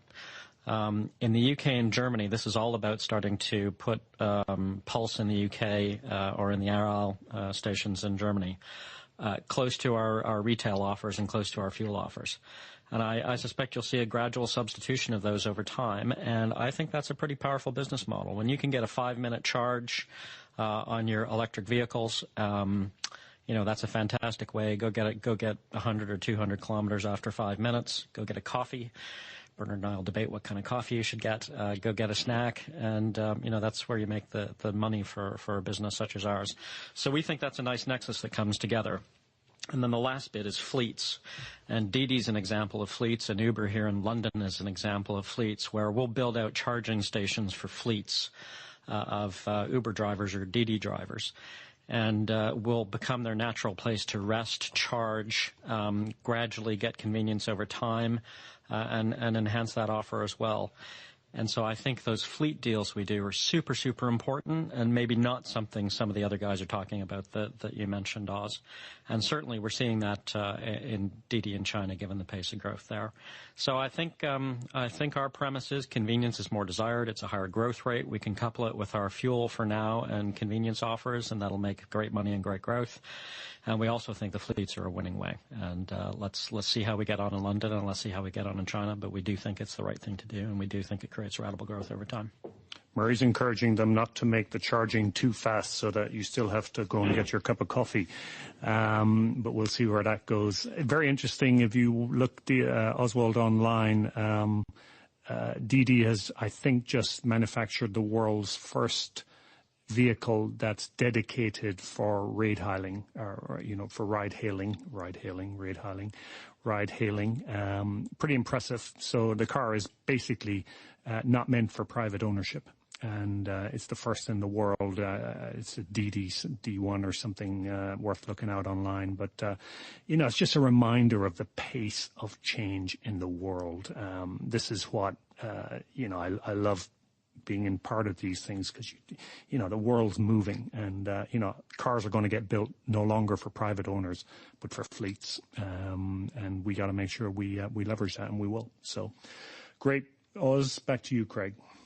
Yeah, thanks, Oz. We'll take the next question from Peter Lowe at Redburn. Peter, good morning. Hi, thanks for taking my questions. The first was just a clarification. Is the Equinor wind acquisition included in the $13 billion CapEx guidance for 2021? And then can you clarify how much of that $13 billion in 2021 will be allocated to renewables and low carbon more generally? The second was just on the downstream business. Can you help us better understand some of the moving parts in the fuel results in the quarter? In the release, you say that the marketing business was resilient and delivered significant profit despite the weaker volumes. That would obviously imply a significant loss in refining and trading, given the net negative result. Is that the right way to think about it? And is there anything you can do to stem those refining losses, given the continuing weak margin environment? Thanks. Peter, very good. Excellent questions. Very, very clear. And Murray will take the first one. On the second one, I think the way you think about it is correct. It's been a difficult quarter in the refining industry. Thankfully, I think average utilization of refineries worldwide is about 78%. Ours, I think, we're in the mid-80s in the fourth quarter, and that's a reflection of the fact that we have top quartile refineries. But as you can see from one of the bricks in our resilient hydrocarbons plans out to 25, we believe that there is more that we can do around availability and cost in those refineries to make them even better. And that's what we're very much focused on. And obviously, given the environment, we're very focused on that today. You will also have seen us take the decision to convert a refinery in Australia into a terminal. I think these are important portfolio rationalization decisions that we're taking as well. So good to see refining margins improve here in January a little bit, strengthening a little bit, which is good, but still a long ways off what historical numbers would be. Murray, anything you would add? And the question on the capital. Yeah, and Peter, thanks for the question. The new disclosures in early March will show you the refining and trading number together, and convenience and mobility separate from that. So you'll be able to see that number, but as you've got the direction of travel right. I won't tell you the numbers till we get clear on them. As far as CapEx goes, yes, $13 billion includes organics and inorganics. So we've changed the nature of how we guide to make sure that those two things are all in. So it is included, and yes, the Equinor deal is included in those figures. And I think if you go back to my script, of the $13 billion, we said 9 would go into upstream, downstream, and refineries, 2 would go into convenience and mobility, and around 2 would go into low carbon energy. So I hope that helps clarify everything, Peter. Thank you. Pleasure. Okay, thanks, Peter. We'll take the next question from Chris Coupland at Bank of America. Good morning, Chris. Good morning, and thanks for taking my questions. 2, please. The first one, and I appreciate, I think this is not usually part of your quarterly reporting, but whether you could give us a bit of a sneak preview on your annual report and sustainability reporting in terms of how 2020 shaped up regarding your carbon footprints measured on various measures. Do you have some preliminary data that you can share with us? That'd be quite interesting. And of course, equally interesting to hear whether you've got commentary around where that's going to go for 2021. My second question is, of course, going back to disposals. I was interested to hear that you are targeting to sell assets from your lower margin pile, and I just wondered whether you could look back.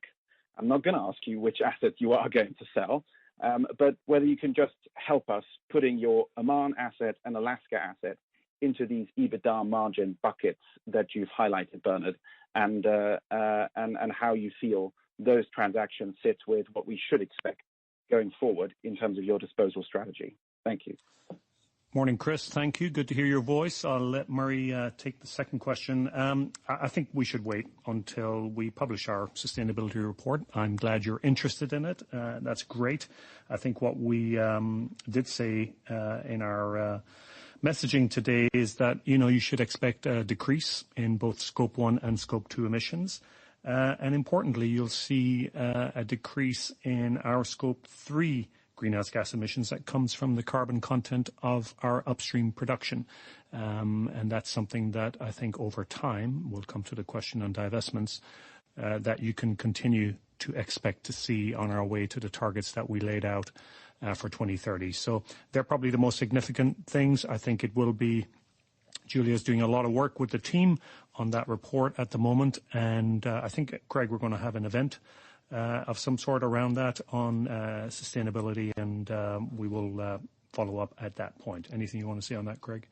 Yeah, I think be looking for the sustainability report, as we said, around the end of the first quarter, and be looking for an ESG event off the back of that sometime middle of April. I think that's what we're looking at. But we will confirm that to the market in due course. Great. Thanks on that. And Murray, divestments and then EBITDA and margins and... Yep. Hey, Chris, thanks for the question. So if you think back about the ones that we've completed, those would be Alaska and then a lot of the ones in BPX. BPX, given gas price, will be at the lower end of that margin table. So you can go calculate the volumes there, San Juan, Wamsutter, et cetera, et cetera. So that's something that I think you'd be able to see with the transparency we've given. Alaska's at the bottom end of that range as well, just given the level of production, et cetera.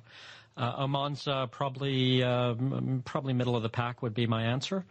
But, Bernard's already talked about why we decided to diversify our portfolio with that one. So looking forward, you should expect more high grading at the lower end of the barrel, where we can get value. Thanks, Barry. Thanks, Chris. Thank you. Thanks, Chris. We'll take the next question from Michele Della Vigna at Goldman Sachs. Michele. Thank you. Thank you for the presentation and the time. 2 questions, if I may. On the timing for your financial de-gearing, you're assuming a quite conservative oil price, 45 to 50. We're about $10 higher than that. I was wondering if you were to input those higher $10 per barrel and assume they can stay there for the full year, how would that change the pace of your de-gearing? And then I was wondering, once you go through the $35 billion of net debt, and let's say, again, the oil price is somewhere between 55 and 60, how quickly can you get to the 10 cents per quarter of dividend plus buyback? Is that a phased approach, or can effectively we get there quite quickly given your free cash flow generation? And then last quick question. I saw your liquids pricing was quite weak in the fourth quarter and didn't increase with the oil price. I was wondering if there was any specific factor there and if it could reverse in Q1. Thank you. Michele, thank you for the optimistic questions. Great to have some optimism about what if, and I know that I think the Goldman Sachs reports are saying $60 to $70 in the second half of the year. I'll let Murray take the last 2. But on the first one, look, I think we shouldn't get into trying to do what ifs. There are 3 factors at play. One is the oil price, one is the refining margin, and one is the gas price. And I think, oil today seems stable at the moment. It seems underpinned. We see inventories coming back to around the 5-year average here in the second quarter, middle of the year, which is why I think some of your people think that it could be stronger in the second half of the year. Refining, I think, is more challenged at the moment. Congestion data is down in the United States and Europe, between 15 and 40%, depending on what country. We are seeing some strengthening, though, and we are seeing that demand recover, and undoubtedly as the vaccines roll out, that will be the case. And for gas, weather matters. Stocks are getting low in Europe. That should help underpin prices. So, there's definitely upside. It would move the curve forward, but rather than getting into the specifics of how much forward, I think we will just concentrate on executing that plan that we have and reporting quarter on quarter. And like you, we hope that there's some upside. And I think the thing for me is that we're very well poised to take advantage of that upside. And, we should not underestimate the cost reduction, the capital discipline, so the company continues to get healthier on an underlying basis, the projects that are coming on, such that if that price were to come, we're really well positioned to take advantage of it. Murray? Thanks, Bernard. Hey, Michele. You cheated a little bit with 3 questions there, so I'll be brief on the third, which is lagged pricing. We have lagged pricing inside the upstream, and so you just see a bit of a lag. And this one, it tends to suppress versus the marker a little bit. On your question on when do we get to the 10 cents, I'm afraid I'm not really going to answer the question. It's across a range of years, as described in my speaking points. But probably the best way for you to think about it is to think about the evolution of the portfolio. So we've told you low carbon really doesn't play into big earnings across the next 5 years. We've told you C&P is ratable growth across the next 5 years. And you've got hints from Bernard and I about what the big milestones are on cash flow for the upstream. So you've got Raven will come online this year. You've got Mad Dog Phase 2, Tangguh next year, Cassia next year. Those will be the big inflection points as those start to come online and driving higher cash flow. And then, of course, you've got cost coming down as we forecast. So I think I'd just encourage you to plug those assumptions into your model. You choose what price you have. As we do it, we're just quoting it as a figure across the time span, but it'll largely be driven by underlying results. So I'm sorry, I'm not giving you a direct answer, Michele, but I hope I gave you enough input to think about it. And we appreciate the questions, Michele. Back to you, Craig. That's great. We'll jump across the pond to Jason Gableman in Cowen in the States. Jason, good morning. Yeah, hey, thanks for taking my question. You mentioned that you have some downward flex in CapEx next year from $13 billion. I'm wondering, one, what that floor is, and two, where the first reductions would come from if you look to reduce CapEx. And then my second question is, you mentioned 4 areas in the low-carbon business where you're growing, including hydrogen and CCS. Obviously, a lot of continued focus in the market on hydrogen right now. How far away is that from becoming, do you think, an economic solution and potentially a material part of the business? And how much can that realistically grow within the business? Thanks. Great. Jason, thank you. In terms of flex on capital, we probably have between, I don't know, 1 and 2 billion, Murray. And the place you'd start is in your home country there in the onshore United States, which is what that business affords us. So probably 1 to 2 billion of flex. And, it all depends, doesn't it, on the day and on how brutal that environment would be. So we can flex down that much, and that's where we'd start in the onshore U.S. In terms of hydrogen and CCS, in terms of material parts of the company, you are really looking at 2030 plus. You are looking at that decade. We believe in hydrogen. The world needs CCS. We need to get after building these projects. We've got a hydrogen project in Lingen, in a refinery in Germany. We've got looking at the potential for export of ammonia out of Australia. We're exploring many different options in this space. It is definitely a gas, a fuel of the future. There's no question about that. But it's not something that's going to happen overnight in terms of being a material part of BP's portfolio. The best example we have is what we're doing here in the UK at Teesside, where we will build, we hope in the coming years, with our partners, a power station. We'll capture the carbon, we'll take it offshore, we'll stuff it underground. Taking the carbon back is what I like to describe it as. We'll hook it up with some local steel and fertilizer and ammonia factories up there and help them with their hydrogen production. This will be, I think, one of the world's first net zero industrial sites in the northeast of the UK here. We need much more of these opportunities being built around the world so that we can get the scale that will lead to the cost reduction that will lead to the economics of these things working. So, but I think it is in terms of materiality, it's 2030 plus as opposed to before 2030. Hopefully that helps, Jason. Thanks. Okay, thanks, Jason. And I think there was a question on the online from James Lowen at J.O. Hambro. James, I hope that answered your question as well in that space. We'll take the next question from the phones from Lucas Herrmann at Exane. Lucas. Craig, thanks very much. And Bernard, Murray, really nice to hear your voices again. 2, if I might. One pretty straightforward. You mentioned 8 core regions in the upstream, I think, Bernard. Forgive me, I've probably forgotten what they are, but perhaps you could remind me. And secondly, just staying with power and renewables, I mean, we keep pestering you on returns, but is asking around returns just the wrong question, in that the models that most of you seem to be adopting is we source project, we source, finance debt and de-lever. We then sell down equity, and that supports the 8 to 10% we're targeting. So to the extent you can sell down equity, you should always be able to push yourself to a position where the return on equity is actually pretty attractive. But unfortunately, the absolute capital invested almost becomes de minimis.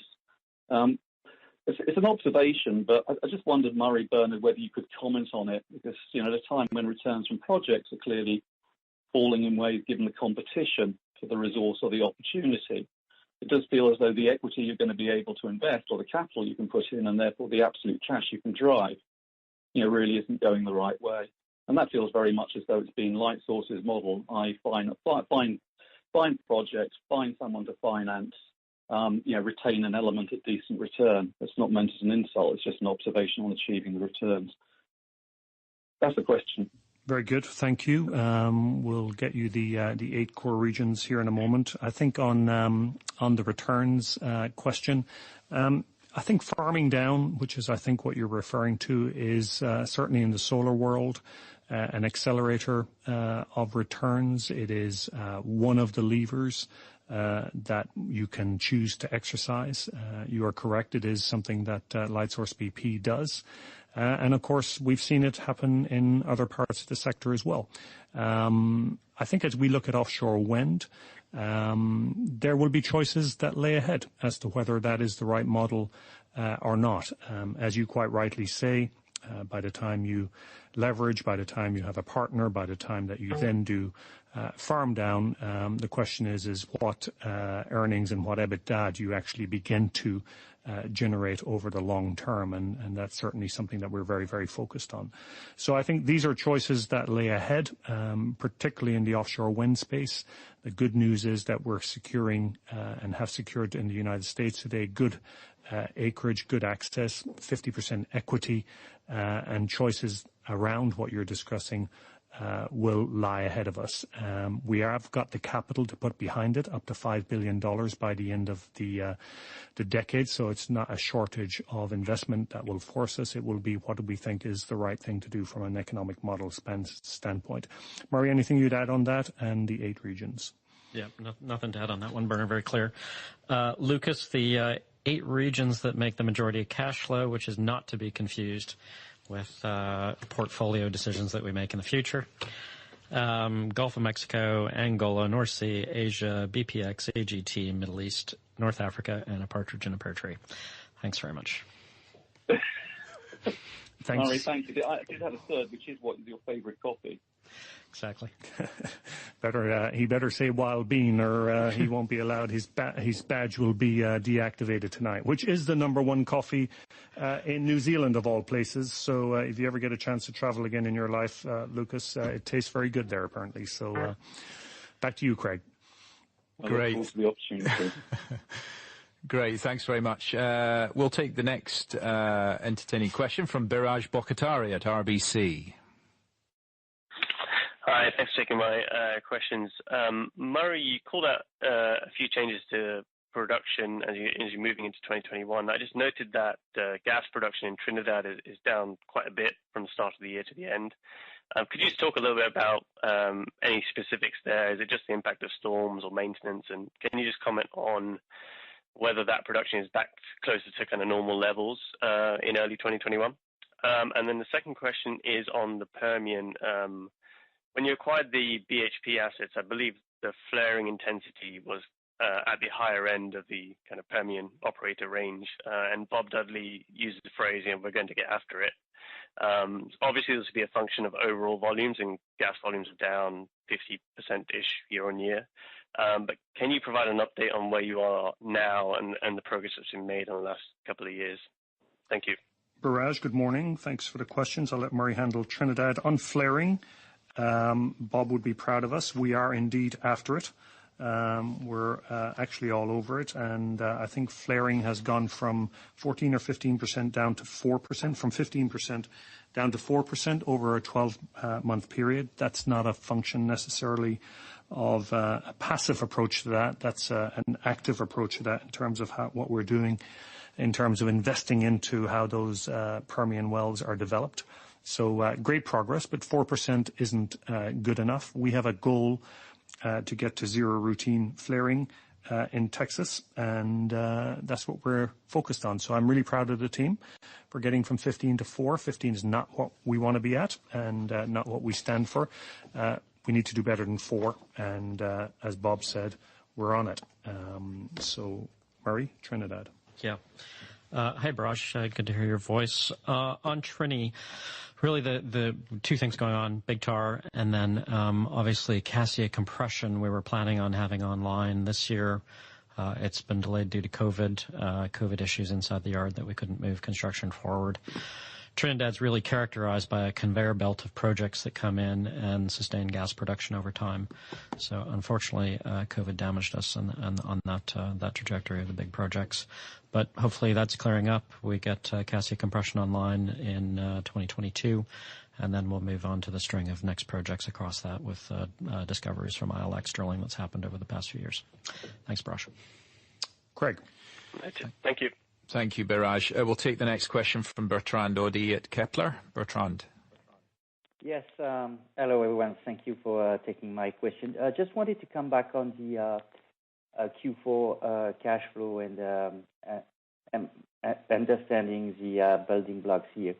Can you disclose what was the severance payment cash made in Q4, possibly also during 2020, and what is the severance cash payments you expect to make in 2021? That will be helpful to understand the underlying cash flow.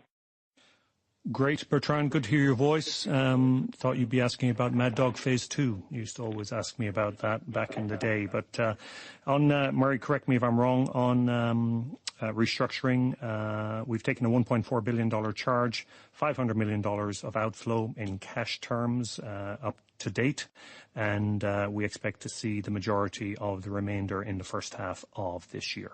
Yep, 500 through 2020, yeah. Yep. Hope that helps, Bertrand. Yeah, thank you. Thank you. Okay, we'll take the penultimate question from Martijn Rats at Morgan Stanley. Martin. Yeah, okay. I've got two. Frankly, admittedly, they're sort of a bit at the margin, but I wanted to build on the question that Oswald asked a little while ago about some of the targets, particularly in convenience and mobility. Sort of because two of these targets that sort of always stand out to me are sort of the number of EV charging points where there's a large growth ahead, and also the number of retail sites in growth markets where there's also not quite a tripling ahead, but very strong growth over the next 5 years. And these are sort of numbers targets, but it would be really helpful to have an understanding what the sort of average typical EBITDA contribution of an EV charging point actually is, or the average typical EBITDA contribution of a retail site in a growth market. I find that really difficult to figure out independently, but if these numbers are going to increase over the next couple of years, it would be helpful, at least on our side, that if we see these numbers go up, that we can also sort of have some sort of an idea what the EBITDA impact of that is. If there's anything to say about that sort of quantitatively, I'd hugely appreciate it. And then finally, from one of the slides on the reporting segment, do I understand that you'll be reporting oil production and gas production in different reporting segments? Do I have that correct? Martin, good to hear your voice. I'll let Murray take both questions. They're not at the margin, I think, but Murray, over to you. Yes, Martin, you've got it. Oil in one column.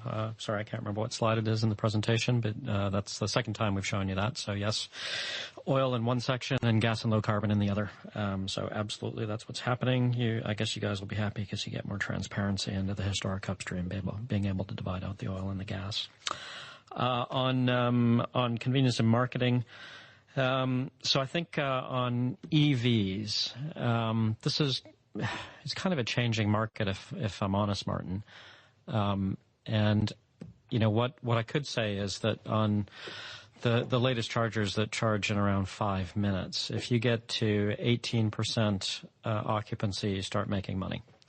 So that's all you need during a day to do it. If you're sitting here in the UK, you can drive by the Hammersmith site, and you'll see that it's pretty hard to get in because they're almost always occupied.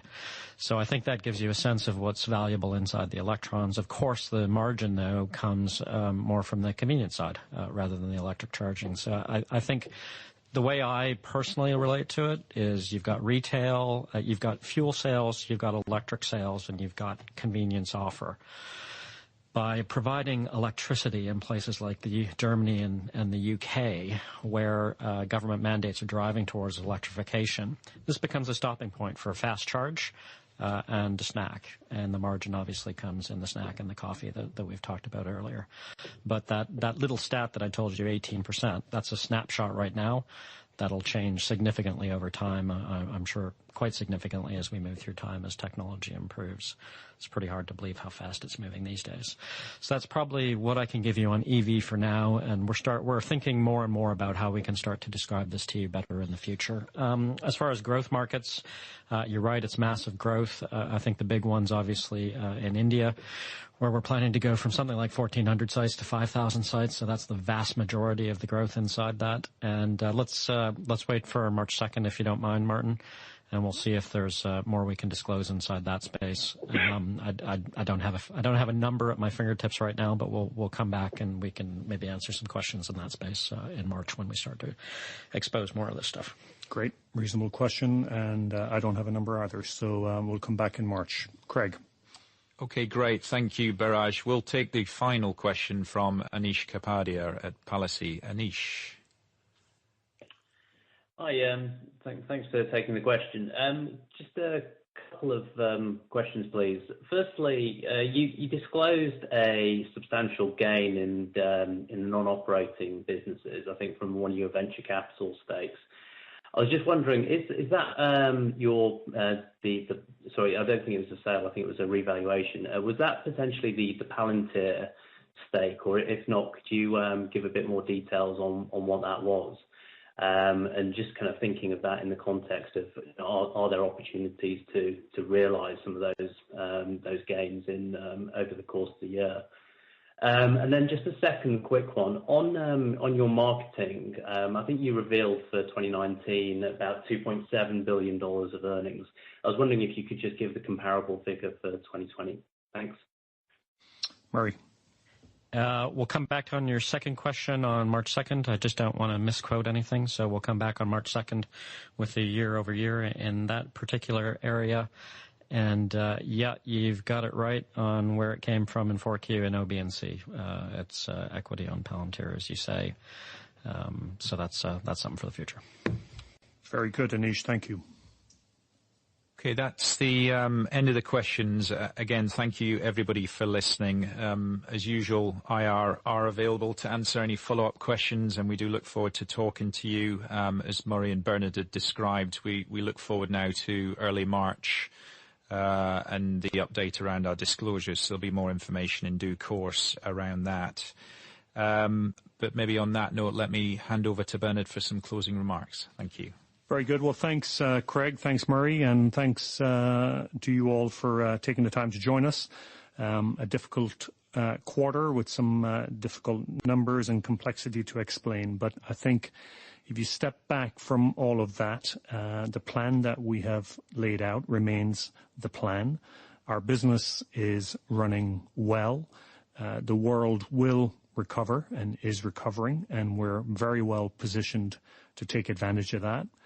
And we're executing on our strategy step by step, day by day, in a very disciplined fashion. So all the while focused on the basics of running a good business. So we appreciate your interest. We appreciate your questions. And I'm sure we'll be following up with you in the hours and days and weeks and months ahead. And I wish all of you and your families a safe and healthy 2021. So take care, and we'll be in touch. Thanks.